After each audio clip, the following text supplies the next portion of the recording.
Welcome to Once Upon Tonight, where every night begins with a story. Close your eyes, take a deep breath, and let your imagination wander beneath the stars. A long time ago, in a quiet inland town where the wind carried the smell of pine and chimney smoke, there was a man named Eli who made keys. His shop was tucked between a bakery and a watch repair stall. The windows were always fogged from the warmth inside, and the walls were covered with thousands of tiny hooks, each holding a different key. Some were brass, some iron, some shaped like hearts or stars or leaves. No two were the same. Eli didn't just make copies of house keys or fix old locks. People came to him when they had a door they couldn't open anymore, one they'd forgotten, one they'd lost the key for, or sometimes one they didn't even know was locked until they tried. He never asked questions, just listened. A woman once brought him a key that no longer fit the box her grandfather left her. Eli made a new one based only on the way she described the sound it used to make when it turned. A young man arrived, holding only a drawing of a key he'd seen in a dream. Eli studied it, asked a few quiet questions, and made him one. 2 weeks later, the man returned, smiling like he'd just remembered something important. But Eli's most curious visitor came one rainy afternoon. A boy, no older than 10, entered the shop carrying nothing but a small wooden box with no visible lock or seam. He placed it gently on the counter. "I don't know how to open it," the boy said. "It was my dad's. I found it in the attic." Eli examined the box. Smooth old wood, no hinges, no latch, just a faint line around the middle, like it had once opened, but forgot how. "Did he ever say anything about it?" Eli asked. The boy shook his head, only that it wasn't ready to be opened yet. Eli nodded slowly, then turned and walked to the far wall, where the oldest keys hung. Some were dusty, others faded with time. He ran his fingers across them until he stopped at one small, silver, shaped like a leaf caught in mid. He brought it over and handed it to the boy. "This isn't a key for locks," he said. "It's for waiting." The boy looked confused. "Take it home. Keep it near the box. One day it might fit, but only when you're ready."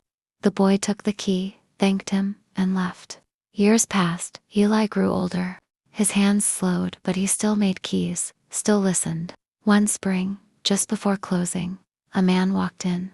Taller now, with a familiar quiet in his eyes. He placed a small wooden box on the counter. "I kept the key," he said, "and last week it turned." He opened the box. Inside, a folded letter, yellowed with time, and a photograph of a man and a baby, smiling in front of the very same key shop. Eli looked at the photo, then back at the man. "It waited for you," Eli said. The man nodded. "Some keys don't open things. They open moments." A long, long time ago, in a quiet seaside village where the gulls flew low and the waves told stories to the sand, there lived a man named Thomas who repaired lighthouses.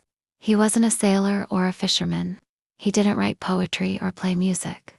But he had steady hands, a good heart, and a deep respect for anything that helped lost people find their way. Thomas spent his days traveling up and down the coast, fixing broken lanterns, polishing glass, replacing rusted parts, whatever the lighthouses needed to keep shining. Some were tall and proud, others short and stubborn. Each had its own voice, its own rhythm, and Thomas knew them all like old friends. One morning, he received a letter with no return address. It was written in small, careful handwriting. "There's a lighthouse on Belmist Cliff. It doesn't shine anymore. I think it wants to." He had never heard of Belmist Cliff, but he packed his tools, filled his flask, and set out by foot. The walk was longer than he expected. The wind grew stronger the farther he went, and by the time he reached the edge of the cliff, the sun had already dipped low. There it stood, a small, crooked lighthouse, leaning ever so slightly like it had been tired for years. Its paint was faded, its door was stuck, but it was real. Thomas smiled. "All right," he said.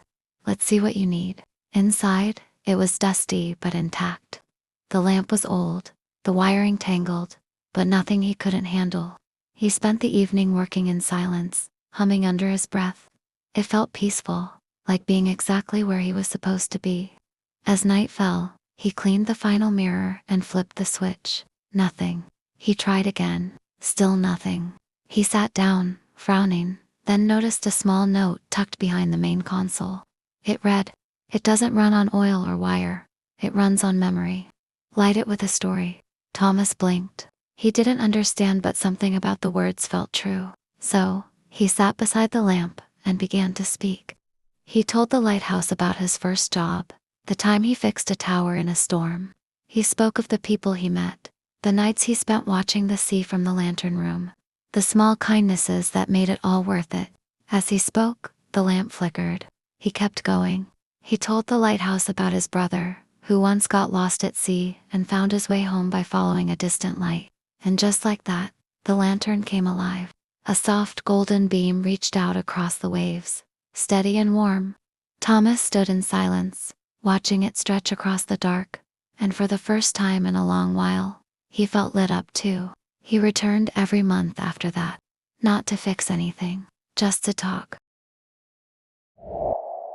A long, long time ago, in a village surrounded by tall wheat fields and the soft hum of summer winds, there lived a quiet man named Jonah who had the rare job of delivering good news. That was all he did. He didn't carry bills or packages or letters marked urgent. He walked from home to home with a satchel full of small, handwritten notes, each one containing a piece of kindness, a bit of hope, or something someone needed to hear. People in the village had gotten used to it. When something good happened, a baby was born, a storm passed without damage, a traveler returned safely, they would send word to Jonah.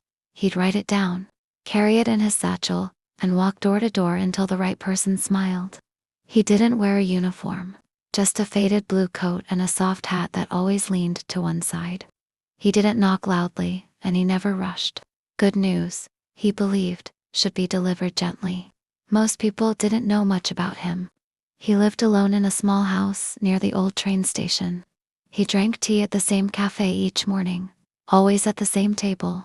He walked everywhere, and he always had a pencil behind one ear. Some people wondered why he did it. He didn't ask for payment, didn't seek attention. He just kept going, year after year, delivering small joys. Then one winter, during the first heavy snow, Jonah didn't show up at the cafe. People waited. A day passed, then two. On the third day, the baker, the florist, and the postmaster walked to his home. They found him sitting in a chair by the window, wrapped in a quilt, a stack of blank cards on the table beside him. "I think I'm done walking," he said, smiling softly. "But the good news, it shouldn't stop." The postmaster looked at the cards. The top one read, "You were thought of today," and it mattered. The florist reached into her coat and pulled out her notebook. "Tell me what to write," she said. The baker nodded. "And I'll deliver it." Jonah handed them his satchel. That spring, the village changed. Not in a loud way, but in small, steady ways. More people began writing little notes. Some slipped them into flower pots. Others tucked them into books at the library, or left them near park benches. And the good news spread. No one ever officially replaced Jonah. But somehow, everywhere you went in the village, there was still something kind waiting to be found. A folded note in a coat pocket at the market, a card on a doorstep, a quiet reminder that someone, somewhere, was still carrying the good.